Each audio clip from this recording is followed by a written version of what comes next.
তোমাকে সবাই বলে কিভাবে পড়া মনে রাখবে, কিন্তু তোমাকে কেউ বলে না তোমার কেন পড়া মনে থাকে না। তাই আজকের ভিডিওটাতে আলোচনা করব যে তোমার কেন পড়া মনে থাকে না আর কি কি বা করলে তোমার পড়া মনে থাকবে।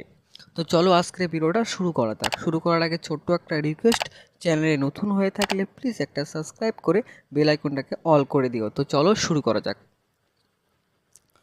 মূলত পড়া মনে থাকে না দুটি কারণে। নাম্বার ওয়ান, পড়া মুখস্থ করার পর না লেখার কারণে। নাম্বার টু, পড়া মুখস্থ করার পর দ্বিতীয়বার সেই পড়াটাকে না পড়ার কারণে। তো তোমরা যদি এই দুটো ভুল করে থাকো তাহলে কিন্তু তোমার কোনো দিনও পড়া মনে থাকবে না। তাই তোমাদের এই দুটো ভুল করা চলবে না।